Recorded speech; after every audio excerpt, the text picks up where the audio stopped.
Hello, everyone. This is Seth from World of Paleoanthropology, and today we are here with a very special guest, Roberto from Madrid, Spain, and he's going to talk to us a lot about his book, Evolution, and what he does. So I'm going to let him introduce himself a little bit. Hi, thanks very much for inviting me. I'm a science communicator which studies in engineering and anthropology. I collaborate with universities, museums, and associations in giving lectures, and I participate in written works.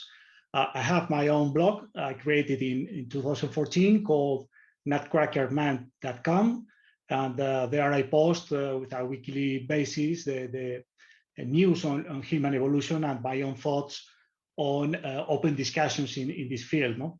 Paleoanthropology is a difficult science, we can say, it actually involved in many disciplines like not only anthropology and paleontology, but also archaeology, geology, genomics, proteomics.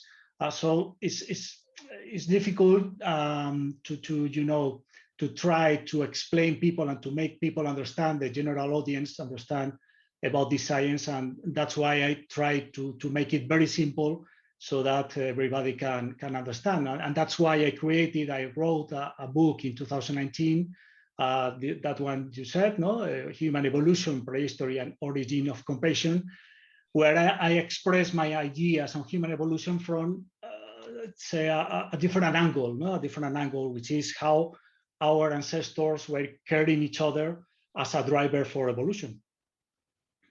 Awesome. Well, that answers our first question, which was, well, it kind of answers it. So in your book, as you just mentioned, you discuss how altruism and being friendly to each other has led more to our evolution than survival of the fittest, per se. So why do you think that? Well, even Charles Darwin himself was quite surprised, that awakeness, that like care and compassion could be a driver, positively selected in evolution, and indeed it was. Care was like necessary to preserve, the knowledge in groups, in the Paleolithic groups, and the value of the people, in groups, And actually, the intra-group careness was probably much higher than we thought, to care each other and to help survive. Here we are, so that's the evidence, that's the proof. We are compassionate people, so it worked. Very true. Very true.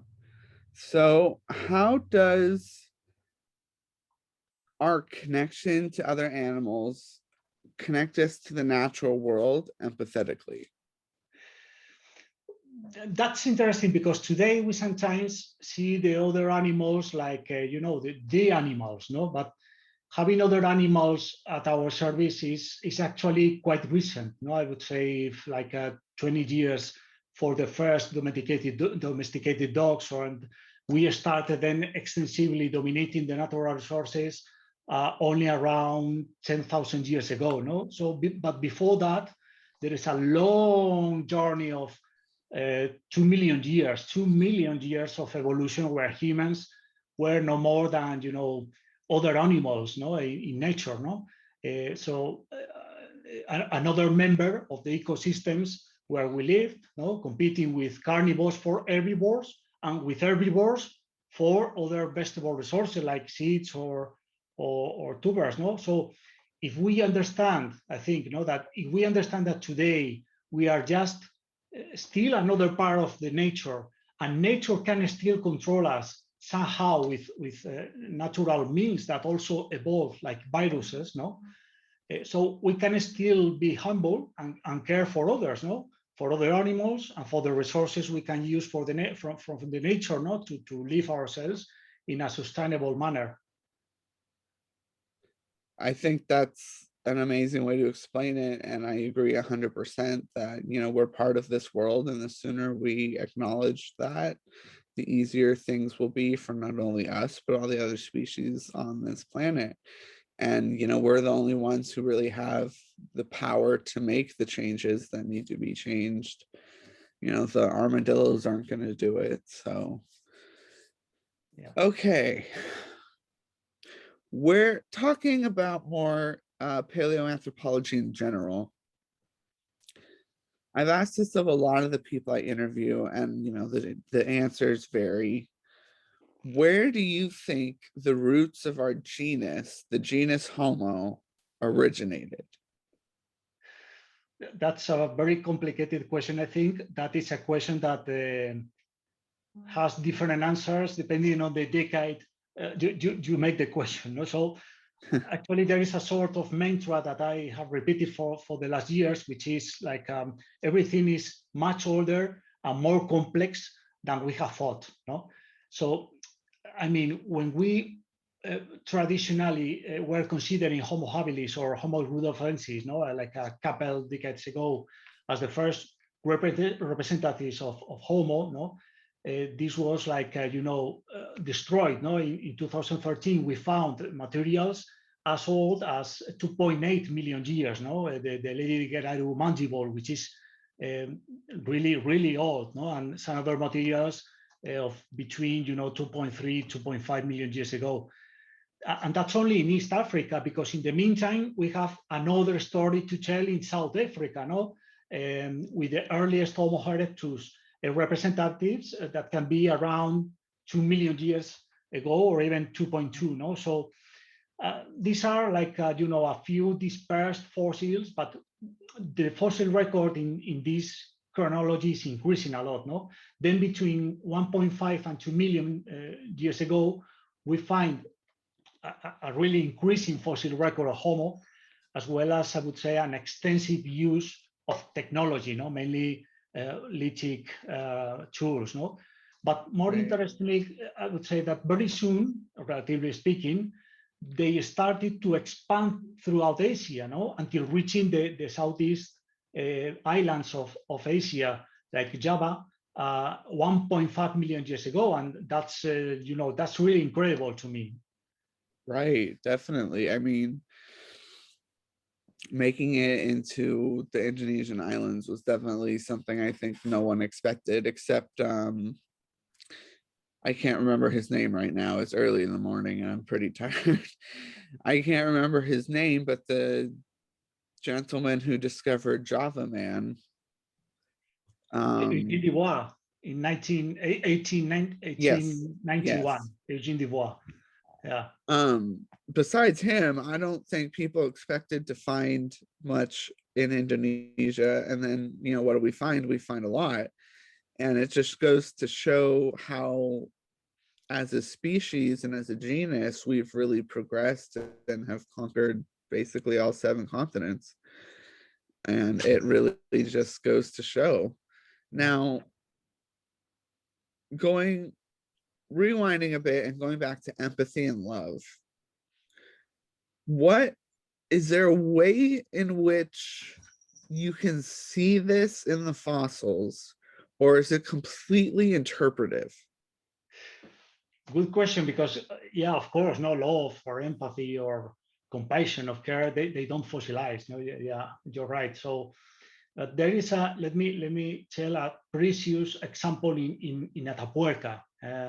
It's a great example for that. No, Atapuerca is a complex of different fossil sites in northern Spain, with different chronologies from 1.2 million years, then around 1 or 0.8 million years with Homo antecessor, then 0.5 with the pre-Neanderthals, and then the Neanderthals until even the some Neolithic burial sites, and even in the Middle Ages. So the range of chronologies of Atapuerca is huge, because the site is not one site, but like 15 different sites. No, but in one of the caves, is Cima de los Huesos, Pit of the Bones, they have found like thousands of bones from at least 29 individuals. No, and one of them, named Benjamina, is cranium 14 there, and they have found that she suffered from a very strange pathology called craniosynostosis, with severe deformities that occur before birth. facial asymmetries, and implying motor and cognitive disorders. No, from the very birth of this child, the group decided to take care of her. No, and she lived actually for around 10 years. No, and this is amazing. This is amazing. Like 500,000 years ago, we have such an example of, let's say, compassion from the group to a little child. And the researchers there call it the first truly evidence of fossilized love. No, that's incredible. Yeah, wow. That definitely is amazing. The way just an idea can be encapsulated like that. Yeah. And we can show that so long ago we were still compassionate and loving animals. And that, I think, is something we really need to keep in mind for the future and going forward, is that we have that capability in our ancestry, and we're not, as we're not chimpanzees where they do have a more violent tendencies to behave. So when do we see, so you said that was the first sign of love. Do you mean, because unless I'm mistaken, don't we have fossils of a Homo erectus that Yeah. were cared for? Yes. Okay. Yeah. So when was that the first sign of like altruism in humans history? Yeah. So we have fossils of Homo erectus of around 1.5, 1.8 million years, in which we have signs of care, of compassion. It's a beautiful paradox that fossils are a sign of death, no? But they can be seen as a sign of life, of care, and compassion, because when we find bones with problems, problems that the individual suffer from, maybe for months or even for years, no? So we are actually seeing cured bones, and that's a sign for care and compassion, no?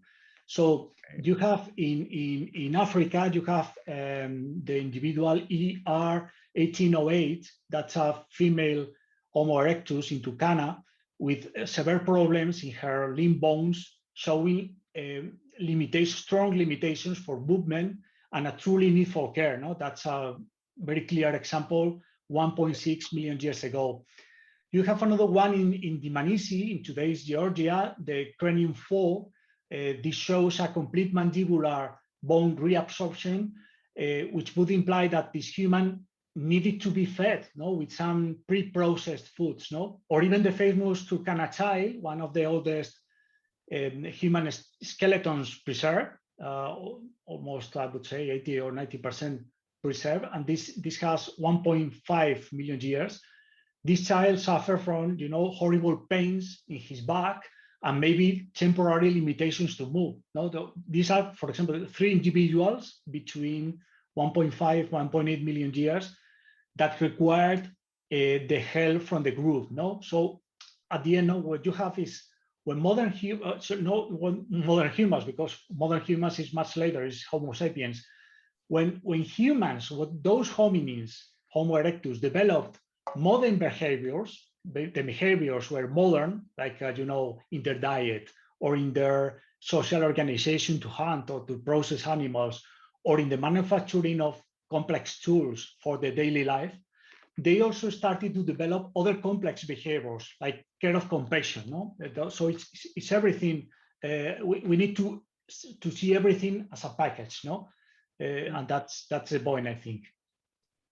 Okay, I mean, that makes a lot of sense. And seeing it as the whole package definitely, makes it different than looking at one individual scenario. So I think you're very right in that.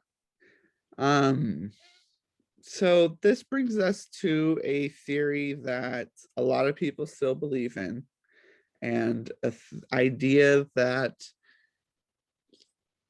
was created probably a few hundred years ago, but man the hunter. Yeah.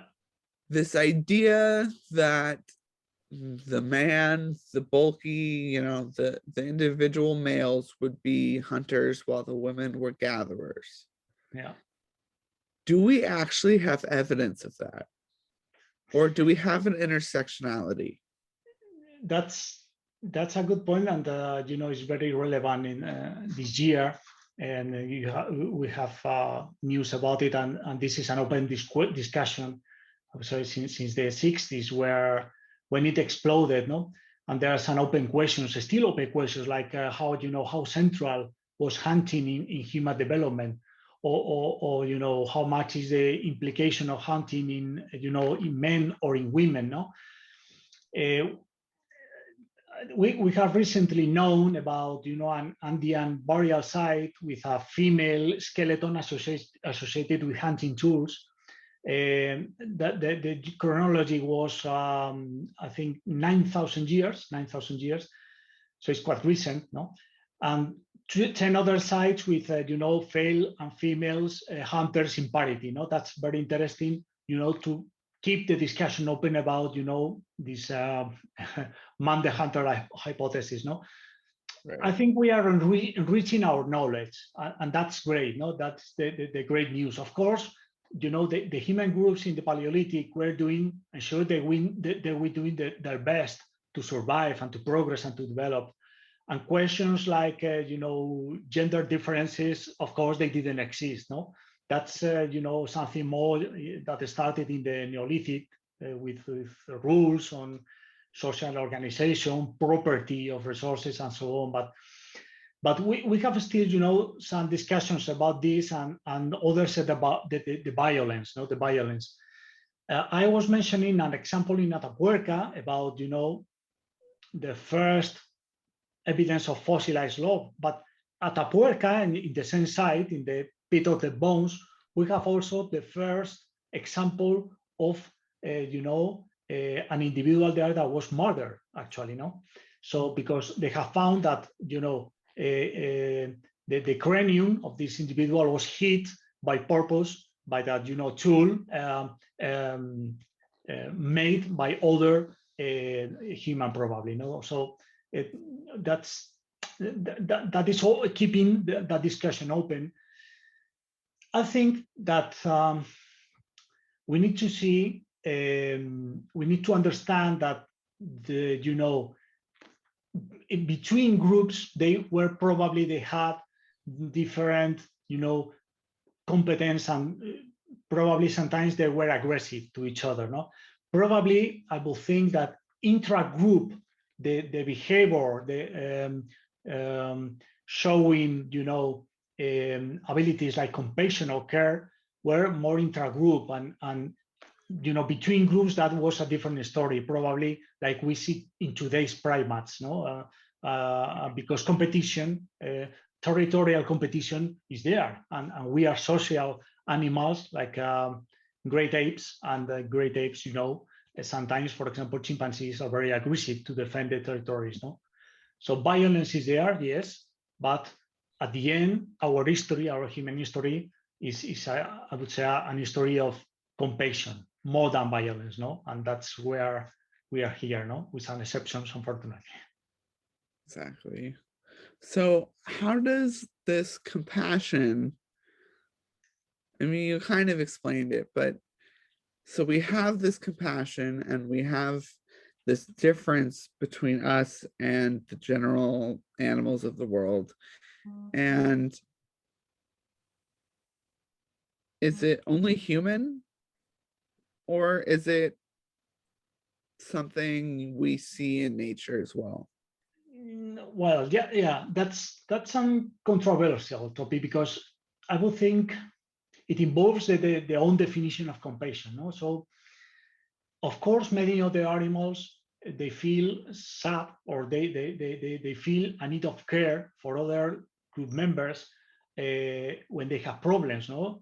Like chimps or bonobos, or other great apes, whales, dolphins, elephants, and so on, no? But in humans, this is part of our daily structures. I would say our daily work, even, no? So it's to help and care others for the benefit of the group, and particularly to help the sick people, no? And this is a huge difference, no? I think nobody questions when there is a pandemic and sick people need to be helped, no? And we build new hospitals and new structures to help people, no? Nobody questions that. Or nobody questions when a child gets lost, in the country, and a whole town is looking for him or her. Then nobody questions that. Nobody questions how much money, how much resources that town is putting in looking for the lost child, no? And that's a huge difference, I think, in human compassion, no? From the animal kingdom, no? I think that defines us. Awesome. Now, one thing I love to do, just because it's so prevalent in today's society, is, so from my understanding, it is correctly pronounced Neanderthal.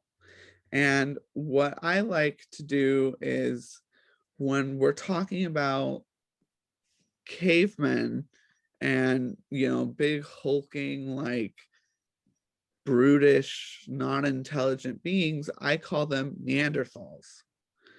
So what do you think are the biggest misconceptions about Neanderthals that we have from Neanderthals? Yeah. I think that's a very old story from, beginning of the 20th century, when the La Chapelle-aux-Saints Neanderthal skeleton was found in southern France.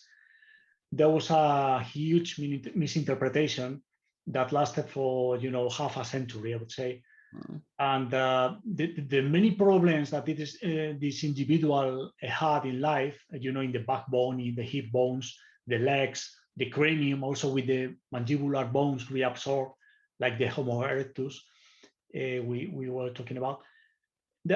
Those problems were seen as, as if these humans were primitive, were, stupid, they like ape-like features, no? Actually not belonging to humans, but belonging to primitive other beings. Right. Probably this was also, supported by racist parameters by that time that didn't help to correct the image. The beautiful paradox is that this skeleton, the same skeleton, the La Chapelle-aux-Saints, is now seen as a clear example of a Neanderthal that required help for years, to be fed, or to move during health crisis and other activities to survive, no? And not only this individual, no, many other Neanderthals, and not only Neanderthals, also modern humans in the middle and in the late Paleolithic, they show severe problems that demonstrate a need for care in those groups.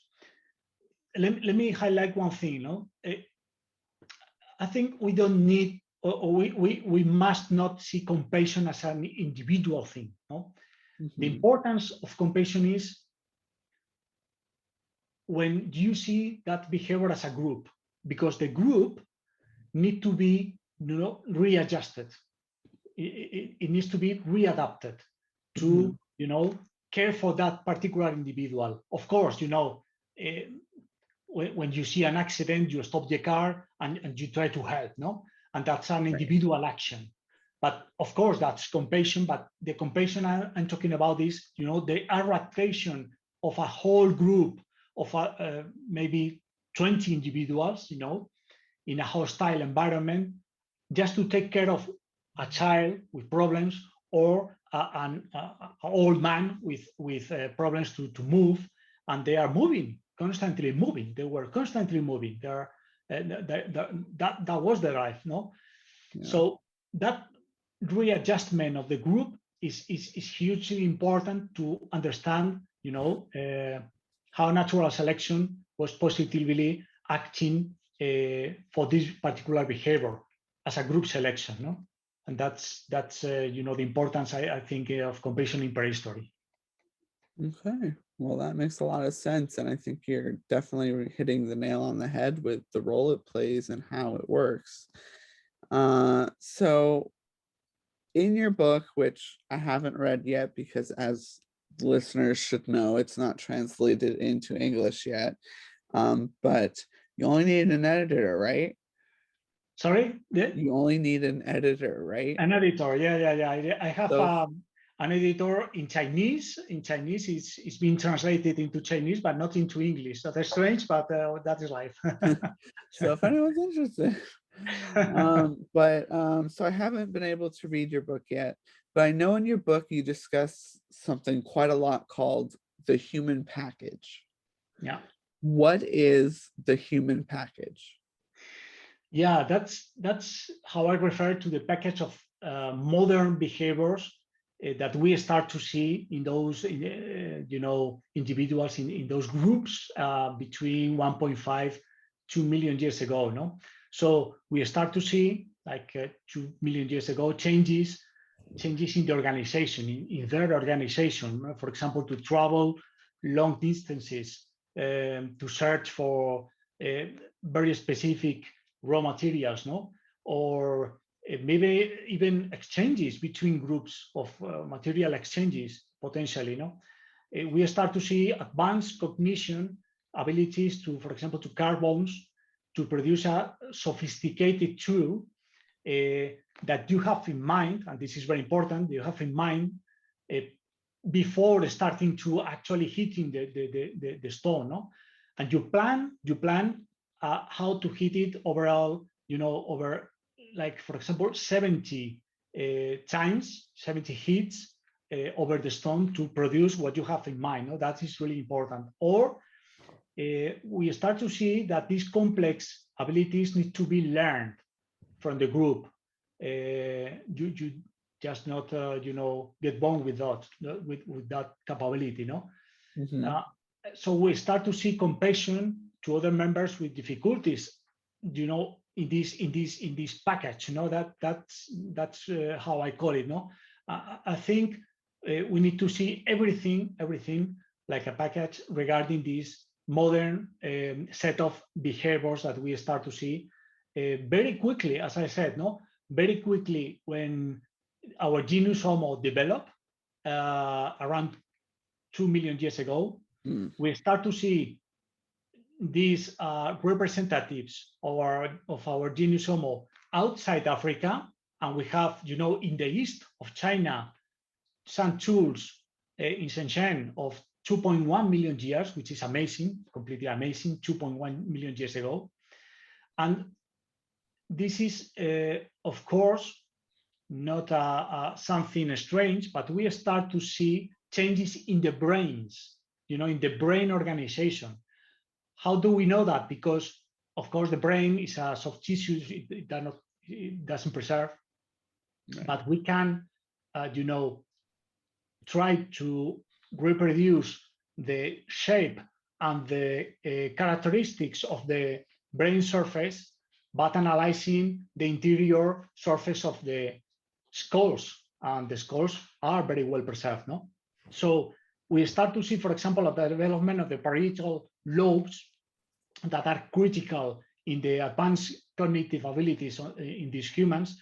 And so it's not something strange. It's everything comes together, no, around 2 million years ago, no? That's the human package, we can say. Okay. Well, that's a great way of putting it, and you know, coming up with a way to just put all that information together and explain it. So I think that that's great. Rewinding a little to what we were discussing earlier, I wanted to get your thoughts on the pit of bones. What do you think it is? Is it a ceremony site? Is it a burial site? Were they all washed in? What do you think is the issue at Ciudad Suesos? That's interesting. The peanut bones is, you know, has created a lot of discussions until only one object, a single object, was found there. and that was, you know, a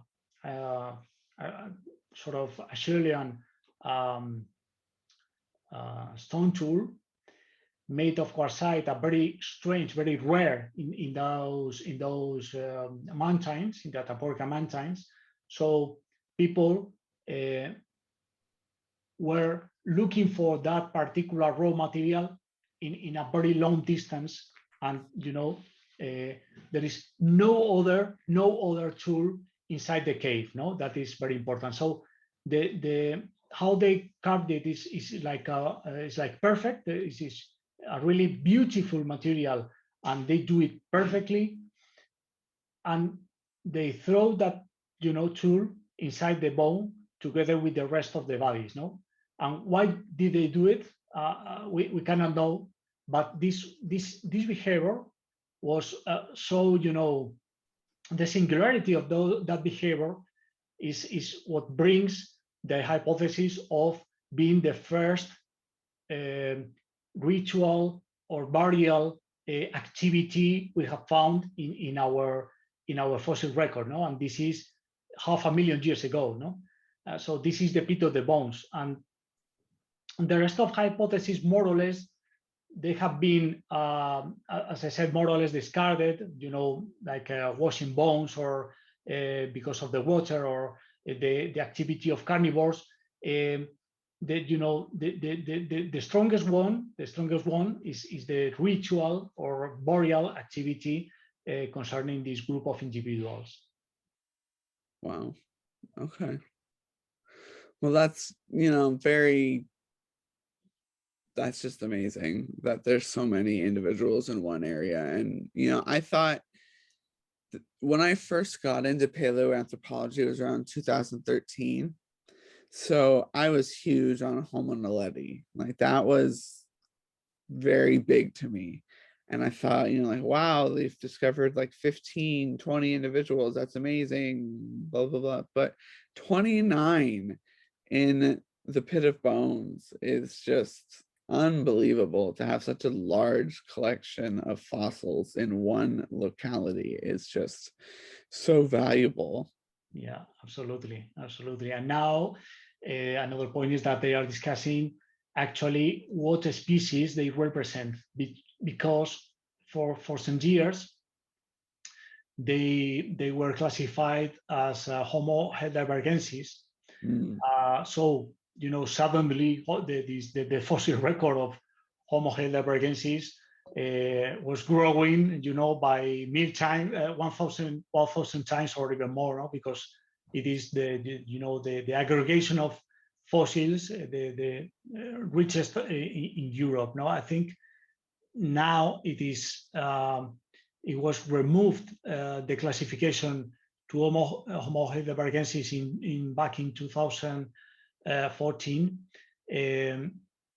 because on one side our knowledge on the Neanderthal lineage is growing, is becoming more rich, and we now know that, you know, our sapiens lineage and the Neanderthal lineage are much older than we previously thought. They can reach 500 or 600,000 years. No? So these pit of the bones, these 29 individuals are dated to 430,000 thousand years. So they are considered to belong to the pre-Neanderthal lineage. That, you know, the genomics analysis and the morphological analysis point to that all the features and all the, as I said, the genomics of these individuals are much closer to Neanderthals than to any other human species of the Middle Pleistocene. No? So that's why the discussion is open, but they don't have a species yet. Oh, okay. I did not know that. That's very that's even more interesting to me, that we don't know what they are. Now, are the fossils themselves accessible, or are they impossible to get to? No. They are fully accessible, most of them, because they are exhibited at Burgos. Burgos is the city closer to the Atapuerca sites, only, I think, 20 kilometers far from Atapuerca. And there is the Human Evolution Museum that is huge and really, really beautiful, that museum, and it's very close to another building, which is the Center for Human Evolution, the National Center for Human Evolution in Spain, that you can understand that is really important, because the role of the knowledge of human evolution and the research in Spain is very rich. It's producing a lot of finds, and that's why we have a national center, national research center there in Burgos, close to Atapuerca. So you can see face to face cranium number 5, number 4, Elvis the pelvis. You find it there. Numerous, tibia, many other fossils. Of course, Excalibur. Excalibur is that quartzite liquid tool from the pit of the bones, and many fauna remains also are present in that museum. Homo antecessor, of course, Homo antecessor is there. All the remains that are preserved, mandible, mainly a mandible and a face, they are there, and the museum, you can see them. You can take them pictures. That is awesome. That sounds like a museum I need to visit. So with them so accessible, why is there so much debate on what they are? Why aren't people agreeing more on what these fossils represent if they're so available? Yeah, so on one side you have Homo antecessor. Homo antecessor is like 0.8 million years ago, and this is very close lineage to the last common ancestor of Neanderthals and modern humans. And this is what their DNA says. Not the DNA, is the proteomics. The proteomic analysis concluded in that. It's the closest ancestor to this last common ancestor of Neanderthals and other humans. But what's the problem with Homo antecessor is that the number of fossils, it is quite relevant, is more than 100 fossils, but most of them are juvenile fossils, and they are very fragmented. They are very fragmented because they were cannibalized. So they were eaten by other humans, and that's why they are very fragmented and difficult to study. Now, the good news is that the level 6, where in Grandolina, which is another cave in Atapuerca, that will be again excavated in the next few years. So when this will be excavated, I will bet that hundreds of new fossils of Homo antecessor will appear from probably many ages, representing many ages and many faces. And these species will be, more, I would say that the fossil record will be more representative to define more precisely this species. So now that's on one side. On the other side, in Pit of the Bones, which is a different cave, you have these pre-Neanderthals or early Neanderthals. The point with this group is very closely related to the problem that we have for all the Middle Pleistocene European fossils. You have really a variety of morphological features that, in theory,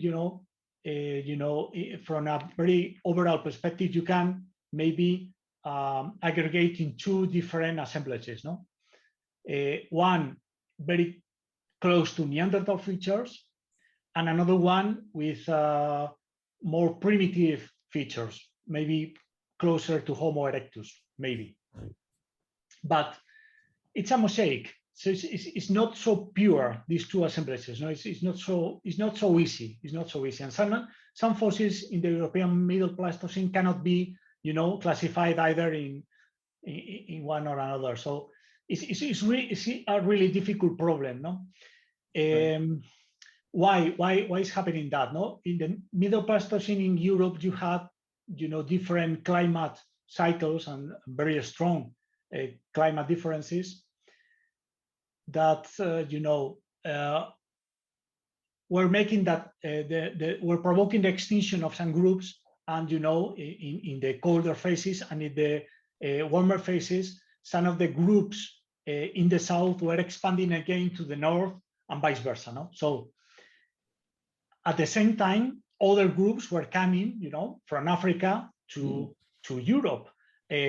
Not only from the east, but at a certain moment, they started to cross the Gibraltar Strait, and they went there as well in the Iberian Peninsula. So you have such a mixture of features of different groups flowing throughout Europe that it's not a surprise, this strange mixture of characteristics depending on the fossil record you are seeing. No? And Cima de los Huesos, Pit of the Bones, is just one example of this I'm mentioning. Right. Okay, well, that is just, yeah. I hope, obviously in the next few years, if we're lucky, we'll find out more information. But it's going to be a long road ahead of them, I think, figuring out which is which. But I think that is a great place for us to leave off. It's a little early, but I think we will leave off there. Thank you so much for coming on to the show. It was really a pleasure having you. I've been looking forward to talking to you for weeks now, and I'm really glad that we finally got to be able to sit down and do that. Thank you very much, Seth, for inviting me. It was a pleasure. Awesome. So